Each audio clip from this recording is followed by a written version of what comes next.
Саламатсыздар урматтуу Чындык медиа каналынын көрөрмандары, 28 майга алынган өлкөбүздөгү акыркы сааттагы жаңылыктар менен сиздерди тааныштырабыз. Биздин каналыбызга катталып, ой-пикирлериңиздер менен бөлүшүңүздөр.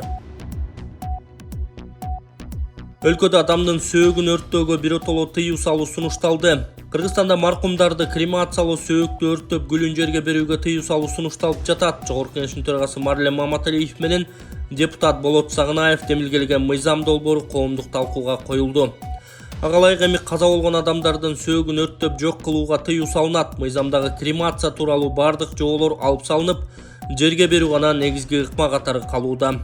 Мыйзам долбоорунун негиздемесинде азыркы мыйзамда адамдын сөөгүн өрттөө менен биологиялык калдыктарды санитардык жок кылуу түшүнүктөрү аралашып кеткени айтылган. Депутаттар бул укуктук түшүнүксүздүк жаратып жатканын белгилешүүдө. Демилгечилердин айтымында крематорийлер адамдын сөөгүн өрттөө үчүн эмес, жугуштуу оорудан өлгөн жаныбарлардын өлүгүн жана биологиялык калдыктарды санитардык максатта жок кылуу үчүн гана колдонулушу керек. Азыркы мыйзамда маркумдун керези же жакын туугандарынын жазуу жүзүндөгү макулдугу болгондо, ошондой эле өзгөчө кооптуу инфекциялык оорулардын жайылуусун алдын алуу максатында сөөгүктү кремациялоого уруксат берилген. Белгилей кетсек, буга чейин жергиликтүү өз алдынча башкаруу иштери боюнча агенттик кремацияга 2040-жылга чейин тыюу салууну сунуштаган. Ташиев, Зулушев, Нурлан Тургунбек уулу бийликти басып алуу иши боюнча сотко жеткирилди. Бишкекте бийликти күч менен басып алууга даярдык көрүү боюнча соттук отурум башталды. Анын фигуранттарынын бири УКМКнын мурдагы башчысы Камчыбек Ташиев. Спец кызматтын мурдагы жетекчиси сотко эртең менен күзөт коштоосунда келди. Отурум жабык режимде өтүп, иштин материалдары жашыруун. Процесске ошондой эле мурдагы башкы прокурор Курманкул Зулушев, Жогорку Кеңештин мурдагы спикери Нурланбек Тургунбек уулу жана камактагы башка айыпталуучулар жеткирилди. Камчыбек Ташиев журналисттерге комментарий берүүдөн баш тартты. Кийинчерээк соттук отурум бир нече саатка жылдырылганы белгилүү болду. Нурлан Мырза, а можете ответить, как письмо вот это попало в парламент без вашего ведома? Мен ал катты көргөндө эмесмин, окуганда эмесмин. Мен анда Түркияда иш сапар менен жүргөм, бирок баардыгы ал эч кандай колдон колго эмес, каттар бөлүмү аркылуу эле келген. Вы вообще не в курсе были, да, насчет письма этого никакого? А можете сказать, пожалуйста, вот по обвинению, вот вы как считаете, вот это письмо, все, 75, откуда появилось?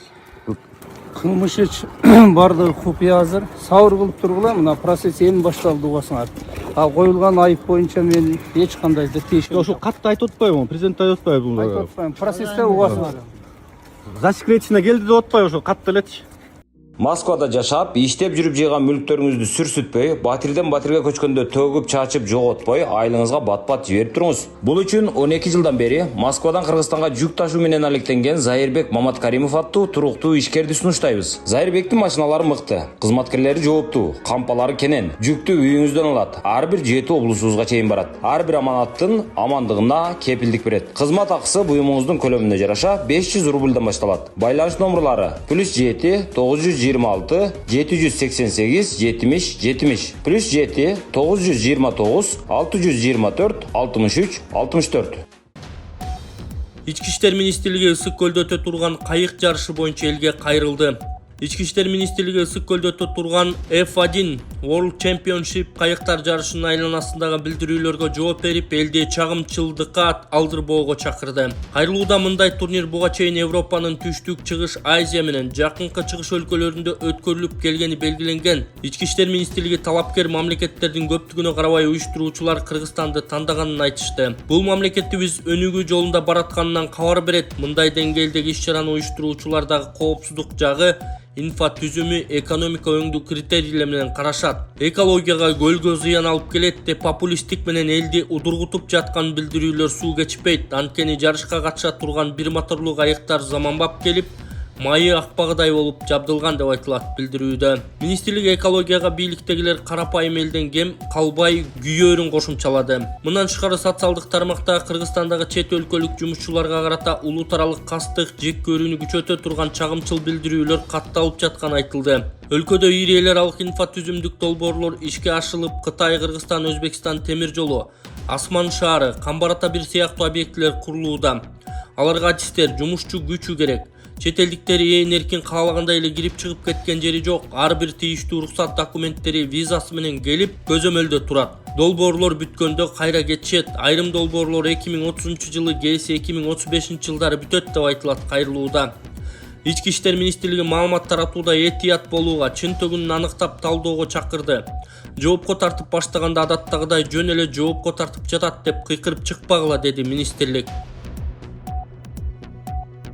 Кумтөр Operating Company жабык акционердик коомунун 100% акциясы Кумтөр Gold Company жабык акционердик коомуна өткөрүлдү. Тийиштүү чечим учурда тоголук алтын кенин өздөштүрүү жана Жаңгар таянтында геологиялык чалгындоо иштерин жүргүзүп жаткан Кумтөр Operating Company'нин маселелери боюнча Кумтөр Gold Company'ге ыкчам чечимдерди кабыл алуу мүмкүнчүлүгүн берүү максатында кабыл алынды. Белгилей кетсек, буга чейин Кумтөр Operating Company жабык акционердик коомунун жалгыз акционери Кыргыз алтын ачык акционердик коому болгон. Маалымат үчүн тоголук алтын кени 1978-жылы ачылып, Ысык көл облусунун Жетөгүз районунун жолу катаал бийик тоолуу аймагында жайгашкан. Тоголук кенинин эң жакын калктуу конуштар Ак Шыйрак жана 3 Кошкон кыштактары. Бишкек шаарынан Тоголук кенине чейинки аралык 560 чакырымды түзөт. Учурда Тоголук кенинде толук кандуу тоо кен иштери башталып, биринчи рудалар 2026-жылы казылып алынат. Муну менен катар Кумтөр Operating Company келечектүү Жаңгар таянтында да геологиялык чалгындоо жана бургулоо иштерин жүргүзүүдө. Тоголук кенин өздөштүрүү 10-15 жылга эсептелген жана ал 2 этап менен ишке ашырылат. Кыргыз Республикасынын пайдалуу кендеринин мамлекеттик запасы боюнча комиссиясында 19.928,5 кг алтындын запасы бекитилген. Манасбек Самидинов Осман Oil Company жаңы стратегиялык күйүүчү май комплексин ишке киргизет. Манас эл аралык аэропортунун аймагында Кыргызстан аэропорттор ачык акционердик коомуна туундуу компания болгон Осман Oil Company жоопкерчилиги чектелген уюмдун жаңы күйүүчү май куюу комплексинин салтанаттуу ачылышы болуп өттү. Бул тууралуу Кыргызстан аэропорттор ачык акционердик коомунун башкармалыгынын төрагасы Манасбек Самидинов Facebook аркылуу билдирди. Комплекстин курулушу 2020-жылдын май айында башталып, толугу менен компаниянын өз каражаттарынын эсебинен ишке ашырылган. Бүгүнкү күндө объект толук бүткөрүлүп, ийгиликтүү иштеп жатат. Авиациялык күйүүчү май сактагычтарынын жалпы көлөмү 8000 куб метрди түзөт. Жаңы комплекс Кыргыз Республикасынын бардык аэропортторундагы аба кемелеринин авиациялык күйүүчү майга болгон муктаждыгын толугу менен камсыздайт. Осман Oil Company ЖЧКсы бүгүнкү күндө Кыргыз Республикасында авиациялык күйүүчү май жеткирүүчү алдыңкы компаниялардын бири катары ишенимдүү позицияны ээлейт. 2020-2025 жылдар аралыгында компаниянын таза кирешеси 2 эседен ашык өсүп, 518 миллион сомдон 1 миллиард 205 миллион сомго жетти. Бул туруктуу өсүштүн, иштин натыйжалуулугун жана Кыргызстандын авиация тармагынын ишенимдүү, системалуу жана динамикалуу өнүгүп жаткандыгынын олуттуу көрсөткүчү. Мындан ары Осман Oil Company ЖЧКсы Каракол жана Жалал Абад эл аралык аэропортторунда ушундай эле күйүүчү май куюу комплекстерин курууну пландаштырууда. Бул өлкөнүн авиациялык күйүүчү май менен камсыздоо инфраструктурасын мындан ары чыңдоого жана Кыргыз Республикасынын авиация тармагын өнүктүрүүгө өзгөчө өбөлгө түзөт, деди Манасбек Самидинов. Ахматбек Келдибеков президенттик шайлоого катышуу ниети жок экенин билдирди. Жогорку Кеңештин мурдагы төрагасы Ахматбек Келдибеков президенттик шайлоого катышуу ниети жок экенин Facebook баракчасы аркылуу билдирди. Ал 2020-жылдан бери саясаттан алыстап, жеке ишкерлик менен алектенип келерин кошумчалады. Акыркы күндөрү өзүн президенттик шайлоого катышат деген маалыматтар тарап жатканын айтып, аны каралоо катары баалаган. Менин президенттикке талапкерлигимди коюу ниетим жок, анткени биз бүгүн дос катары бийлик эмес, сый талаша турган курактабыз. Ошондуктан Садыр Жапаровду колдоо жана жакын санаалаштарымды колдоого чакыруу менин милдетим. Мен үчүн элибиздин биримдиги, журтубуздун бүтүндүгү баарынан кымбат турат, деген Келдибеков. Ошондой эле азыркы бийлик менен достук мамилеси сакталып, президент Садыр Жапаровду колдой турганын да айткан. Буга чейин социалдык тармактарда Ахматбек Келдибеков шайлоого аттандырышы мүмкүн деген билдирүүлөр жазылып жаткан. Ахматбек Келдибеков президент Садыр Жапаров жана Камчыбек Ташиев менен чогуу 2010-жылы Жогорку Кеңешке Ата журт партиясынан ат салышкан. Дмитрий Бивал Кыргызстандагы F1 20 дүйнө чемпионатынын расмий амбассадору болду.